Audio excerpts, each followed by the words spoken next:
Good afternoon, and thank you very much for inviting me to come to this very interesting conference. I feel very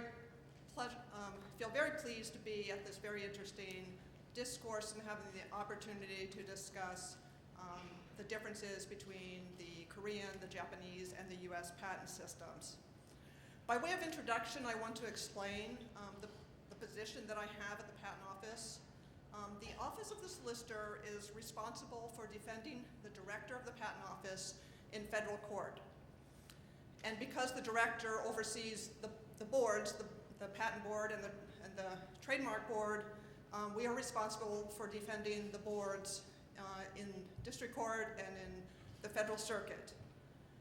In addition, we also advise the Solicitor General when there are intellectual property issues before the Supreme Court.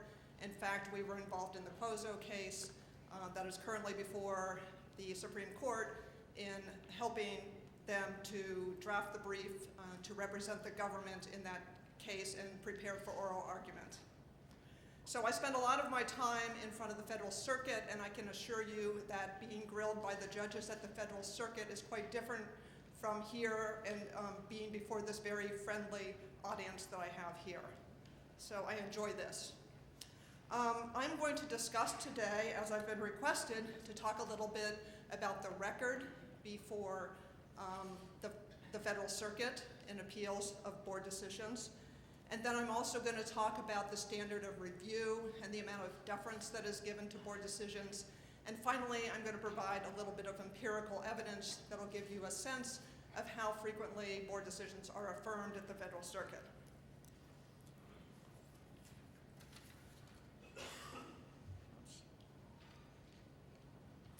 Okay, so first, with respect to the record, much like the system in Japan, the Federal Circuit only reviews or looks to the decision of the board on appeal. And this is set forth in statute. In section 144, it says that the Federal Circuit shall review the decision from which an appeal is taken on the record before the Patent and Trademark Office.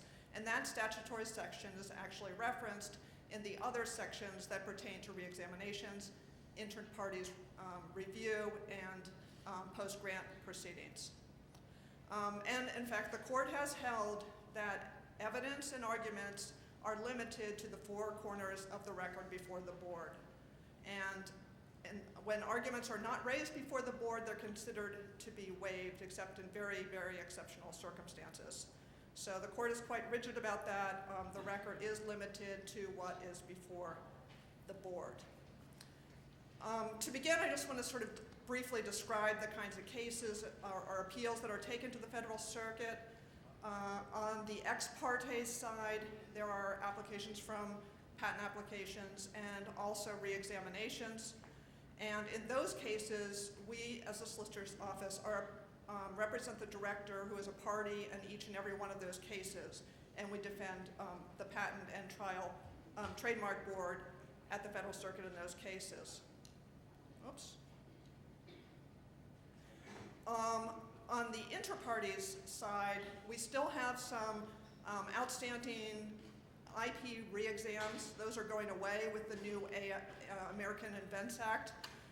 And we also actually have some interferences that we continue to get appealed to the Federal Circuit. We do not participate in those routinely, but we will participate when there is a significant issue. And now, with the AIA proceedings, we have inter-parties reviews. As Judge Kim alluded to, there are also these things called covered business methods, which have a sunset provision in 2020. And both of these types of proceedings could have been initiated anytime after September of 2012, so we actually have defended quite a few of those in front of the Federal Circuit. Post-grant reviews are limited to patents that are issued under the AIA, under the first to file provisions, so we have not yet had an opportunity to defend those in front of the Federal Circuit. In all of these AIA proceedings, we have the statutory right to intervene, and we do intervene, particularly when there's an important legal issue that we feel we need to be heard on. And just to give you a sense of how often we intervene in these cases, you can see in blue are the ones where we actually have already intervened, and red are the ones where we're intending to intervene. So probably about a third of the inter-parties re-exams we intervene on. And with the new proceedings, the IPRs and the CBMs, we've intervened even a higher rate because they're new proceedings. There's a lot of legal issues to be resolved, and so we've intervened quite a bit. We do anticipate that after some of these issues are resolved, we may not intervene so much, and when there's just simply a factual dispute between the parties about very specific prior art, we generally do not get involved. So with respect to the standard of review, appellate courts have basically 4 different standards that they use, beginning with a de novo standard, which is essentially giving no deference at all to the lower tribunal, and that's usually reserved to things like to questions of law. The next standard is the clearly erroneous standard, which is slightly more deferential, and under that standard, the appellate tribunal will overturn if upon reviewing the entire record, it has a definite and firm conviction that a mistake has been made. And that's just the standard that applies when there's a bench trial, when the judge makes findings of fact in district court. Next, the somewhat more deferential standard is the substantial evidence standard. And under that standard, the appellate court will affirm if it finds some relevant evidence that a reasonable mind might accept as adequate to support the conclusion of the lower tribunal. And that is a standard that has been used when there was a jury and in district court and for its fact findings. And finally, the most deferential is abuse of discretion standard, and in that case, the lower tribunal will not be overturned unless there's been some misinterpretation of law or clear error of judgment, and that usually pertains to things like discovery, trial management decisions, oftentimes things where there is no written opinion by the lower court. So we know that the de novo standards, that legal issues are reviewed under the de novo standard, but what about board fact finding? Well, this was decided in a seminal case in 1999, Dickinson v. Zerko. And that case is actually an interesting case. The Federal Circuit at that time was kind of varying a little bit about what standard it applied. In this particular case, it reversed the board's obviousness findings because it found that they were clearly erroneous.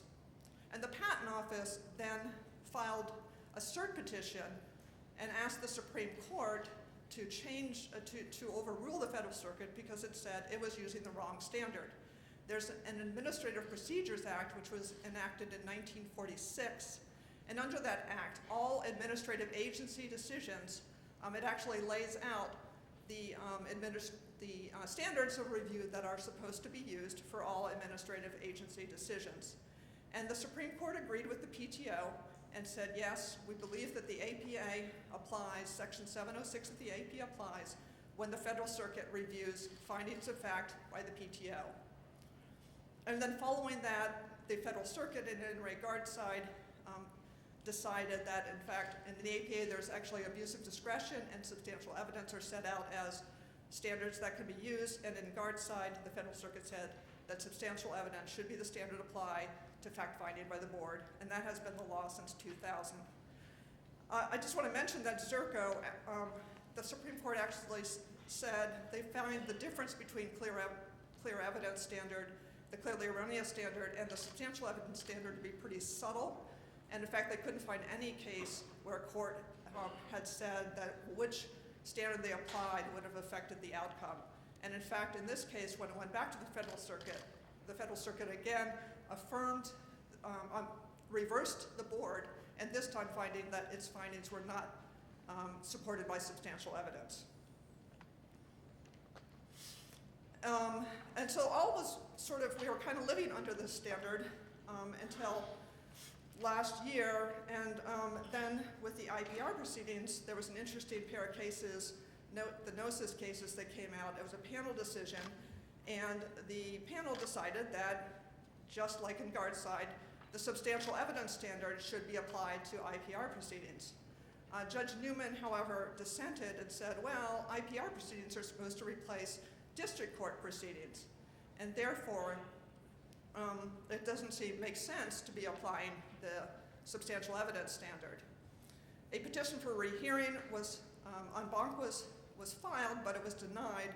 But interestingly, there was three judges. Judge O'Malley authored the concurrence, and they said, well, we kind of are sympathetic to Judge Newman. It doesn't seem right to be applying the substantial evidence standard since these things are so much like district court, but we don't think that we can change it even if we were to go en banc, because we still have the Supreme Court's Zerko decision, and therefore we're kind of stuck with it. And I just want to point out that under the substantial evidence standard, where there are two different conclusions that may be warranted based on the evidence of record, the board's decision to favor one conclusion over the other is the type of decision that must be sustained by the court as supported by substantial evidence. So what kinds of issues are legal and which are factual? The court has been pretty clear about this. Anticipation is purely a question of fact. Written description under 112A is also a question of fact, so those get substantial evidence review. Enablement is a mixed question. It's a legal conclusion is obviousness. A legal conclusion it gets de novo review, but it has an underlying factual findings such as the predictability in the art and the amount of guidance and the specification, et cetera. And then definiteness is a question of law that is given de novo review. So let me turn now to obviousness. Obviousness, since the Supreme Court decided this shortly after the 52 Act came into being in 1966, it decided, much like enablement, that obviousness is a legal conclusion that's based on subsidiary factual findings, the scope and content of the prior art, differences between the prior and the claims, the level of ordinary skill, and secondary considerations.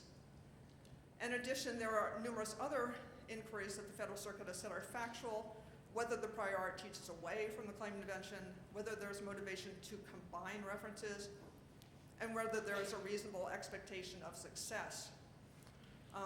And you might ask, with all of these factual findings, what's left in that legal conclusion? Well, I guess my answer to that is not much.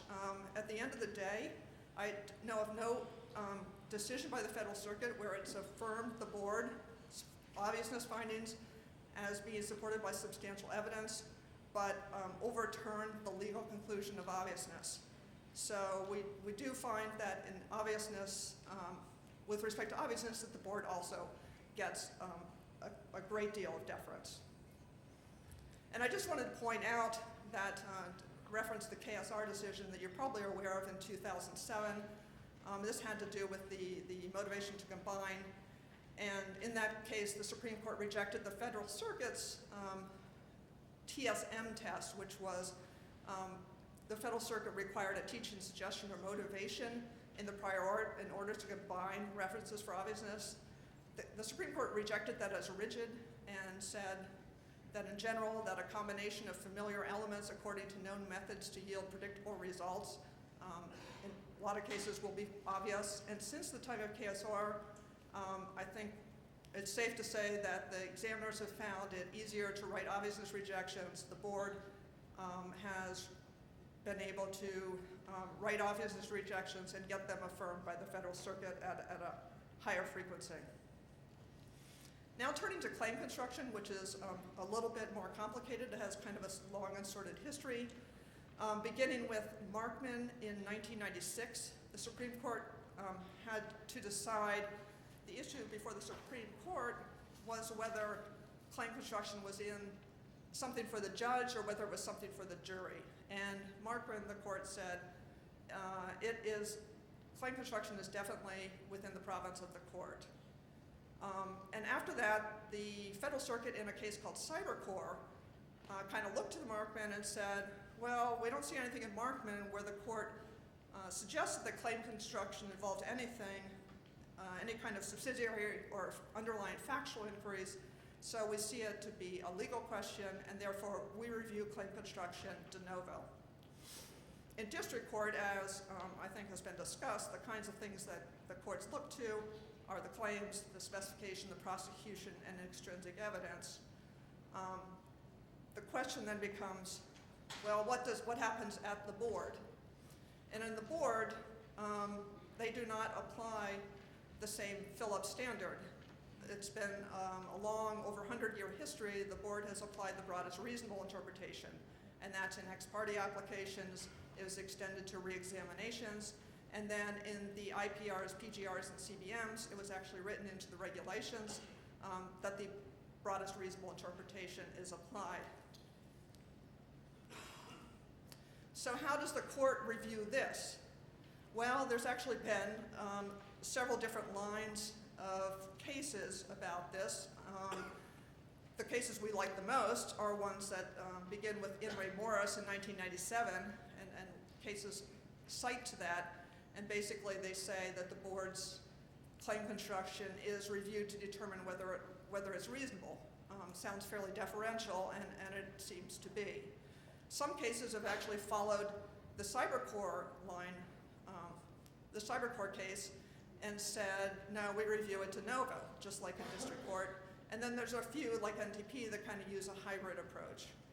Well, in Flow Healthcare, there was a case, it's a panel decision, and Judge Plager wrote a concurrence, and he said, look, we have all these sort of different standards, we're not being consistent, we really should go en banc and get this, cleaned up once and for all. However, it didn't go en banc, and so we don't really yet quite know, although we tend to continue to cite Morris and try to sort of get the court to give us as much deference as possible. Then very recently, last year in TIVA, the Supreme Court circled back, and this had to do with whether or not claim construction really is a legal issue, and what standard of review should be used in district court. And it said, well, in Markman, even though the Federal Circuit sort of went off in CyberCore and said that we had decided that it's legal, we didn't really. We actually, in Markman, we only held that claim constructions for the jury, even where construction has evidentiary underpinnings. And so in TIVA, the court said, it's not entirely legal. Claim construction actually may have some factual issues, like, for example, when there's extrinsic evidence. And so when there are factual issues about experts opine on the meaning of claim terms, that we consider to be extrinsic evidence, and that is factual and should be subjected to the clear error review, and all of the other evidence, intrinsic evidence, should be given de novo review. In Quozo, the panel actually extended that to this TIVA approach, and said that factual determinations by the board, and this was an inter-parties review, and it said factual findings by the board in claim construction will be reviewed for substantial evidence, and the ultimate construction reviewed de novo. So we don't know if this is sort of what the Federal Circuit is now going to adopt as sort of the ongoing review standard. We'll kind of wait and see. But we hope that because it's using BRI, that it'll still give some deference to the board. And as I think has been alluded to earlier, two other issues before the court in Quozo were the BRI standard, and also whether or not it had jurisdiction to review the institution decision. And in that, there was a panel, a request for rehearing, and there were several judges that actually dissented from that about the BRI standard, and they argued that, well, these proceedings were meant to replace district court proceedings, so we think the BRI standard is not appropriate. And moreover, this limited right to amend, it's nothing like during prosecution. So again, these judges all disagreed that BRI was the correct standard. And again, argument was held last month, and we do expect a decision soon. So just to briefly just show you some empirical data, and what this all amounts to is because the board generally gets substantial evidence review to its findings of fact, and also a little bit of deference on claim construction, we've had a very high affirmance rate, and this is just showing you proceedings for the last 3 years and the various types of proceedings and the extent to which they have been affirmed. And this is our own data from our office on the cases that we've been involved in, again showing that we get affirmed to a large extent. And inter partes cases as well. And not all of these cases, however, get precedential decisions. The court does take advantage of its practice under Rule 36 to issue affirmances without opinion, but we have seen with the IPR proceedings an increased, the court has used precedential decisions a little bit more, and we hope that continues. It's actually helpful to us to have precedential decisions to cite to in our appeals. So with that, I will leave it, and I will save the questions for the panel and during the break. Thank you.